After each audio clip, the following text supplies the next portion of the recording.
Hello and welcome to a Smurd P video, and today we are looking at the final issue of Power Rangers Drakkon New Dawn. The mini-series has come to an end. I feel like there are plenty of stories to tell with this this mishap of Team on another dimension, and I feel like this could have been a little bit of a longer run instead of maybe 4 issues and a prelude, I feel.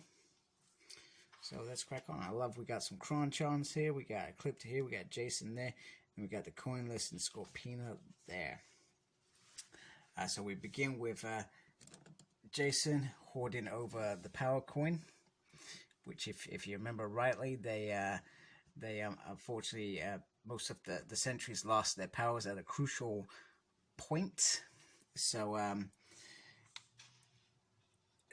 he's the reason why they've lost those powers. So some of the sentries go to attack him, and he says, you know what, everything feels right. Don't tell me you don't miss being a ranger, to Trini and Zach, and gives them the power coin.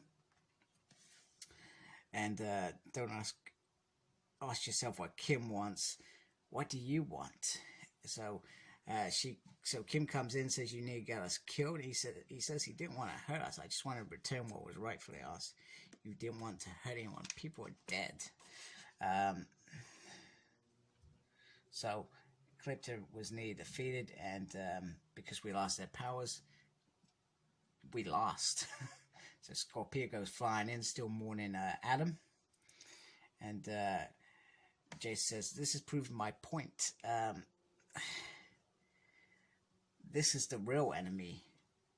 The sentries, Scorpina. The Eclipse is going to go at some point. All we have to do is morph and go back out there. And she says, Zorn didn't make us rangers to take out the bad guys. It was to protect people, including these people. Trini and Zach, who have clearly lived in the world for a long time, say they don't want to do this. And he says, what, you think the world is better off without rangers? He almost says, what's wrong with you? And you know, the energy was diluted. Your faith is with Scorpina, a bad guy, and not even their bad guy. She's from the normal Earth place where the other rangers are, and not everyone is worthy and should have this power. And you see where this is going. It's brilliant. What he's almost led Jason to be exactly like Drakkon, that only I should have this power, and if I had all of this power, I could defeat everything and be everything. And that's when Drakkon went wrong, because he wanted more power, and power corrupts you. It is the ultimate moment that has been reached here, and that's what Kim tells him. And he's probably horrified at this moment, saying, no, you're wrong. But being tortured the way he was, it certainly broke them.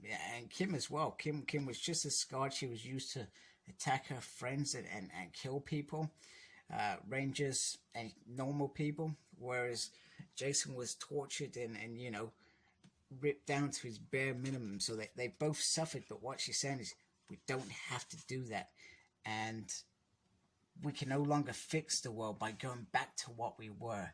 We're in a new world now. We got these people that are involved, and we can't just choose for them. So Alpha Finster, or Finster 5, whatever we're calling him, comes in saying, you know what, we've got an Ecliptor, and he's huge. So Jason says, didn't we have the Zord that looked like Zed? However, he's informed that any well-placed damage could destroy the Zord forever, and he'll need a little bit of time just to get it functioning. So Jason volunteers as on, I guess, a suicide mission, and Kimberly's also got another idea, is that we don't necessarily need a Megazord. So where the prisoners were kept, they had parts of Megazord. So what they need, they just need the power to be able to destroy the Ecliptor, etc. And they can use this morphing diffuser to share the powers a little bit more better, to create an army of Grid Rangers. Yeah, we're not going to be full strength individually, but we'll still have an army. And Kimberly's going to give up her coin as well. She's saying that this should be everybody's power now, and giving it up is the most powerful thing she could do, which is great. So, but she says that, Zach, Trina, you gotta make your own decisions. It's not for me to tell you how to do your coins, and even Jason. So they all give their coins in, and it's morphing time. However, Vince 5 advise them they might want to stand back, and there is a risk when this goes wrong, your coins are going to be gone forever. And the Shattering are born, and they look pretty cool, I'm not gonna lie. I dig these costumes. It reminds me of and I'm not a DC fan.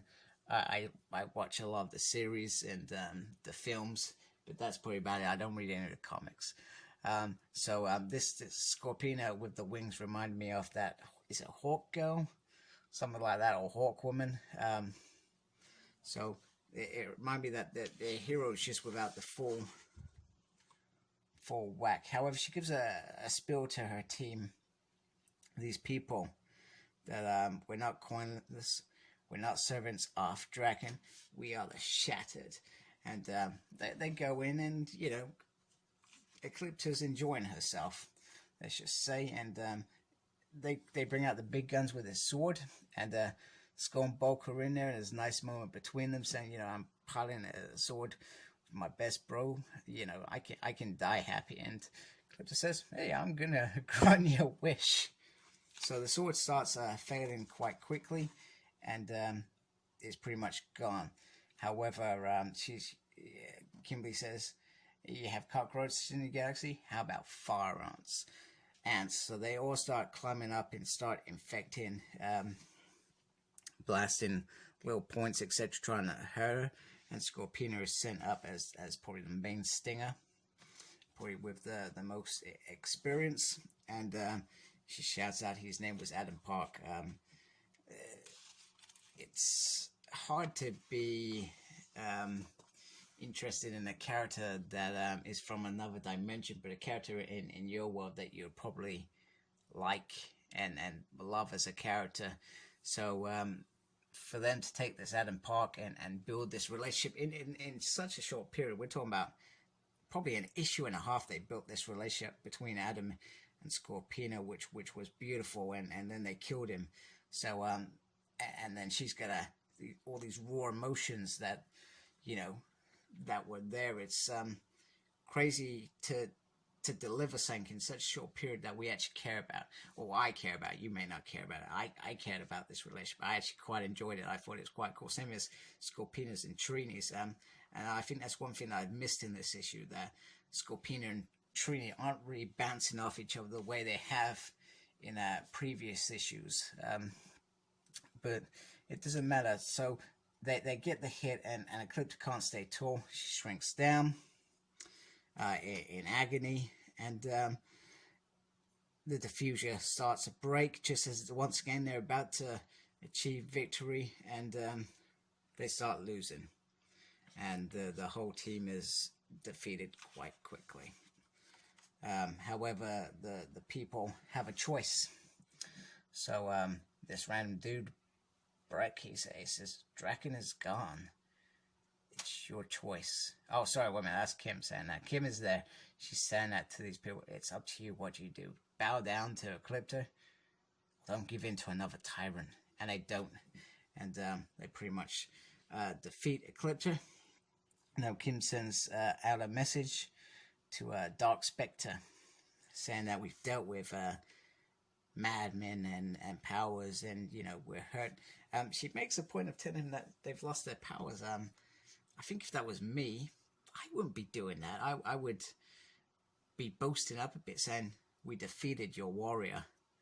We have power beyond your imagination or something. But she doesn't. She's honest with this enemy who she knows could come down and attack this planet. And she says, you know, she's not scared. And, you know, they don't even have swords. She tells them she doesn't even have swords. What is wrong with this moment? But they've got each other. And we may be shattered, but we are not broken. I thought it was cool, but I understand why he would write that. To saying, we may have lost everything, but you will not defeat us. This is a creature who has powers, and powerful minions, powerful monsters. Why would you antagonize him instead of trying to scare him by saying, you want to come at us? We've got power. You won't be able to stand there. You won't be able to defeat us. But that's neither here. Now, the end, it's left open-ended. And he says, tell me, Andros, has Ecliptus succeeded? And I'm presuming this is Andros, and he's got his spiral sword there with a kind of little axe. He kind of reminds me of a Grim Reaper, which is pretty damn awesome. He said, no, my lord, she has failed for the last time, but no more. Andros will make you proud, Dark Spectre. So there we go. Andros is perhaps going to be the new bed of Drakkon New Dawn, or whatever Drakkon the next miniseries is. And I hope we do get a miniseries. And I hope that Anthony is able to write. I think I did enjoy Anthony's writing and the story that he told. I felt like he didn't have much pages to write that story in, but I thought he did a good job with what he had. So fantastic job. I like the miniseries. Definitely could have gone on for a lot longer, but hey ho, it is what it is.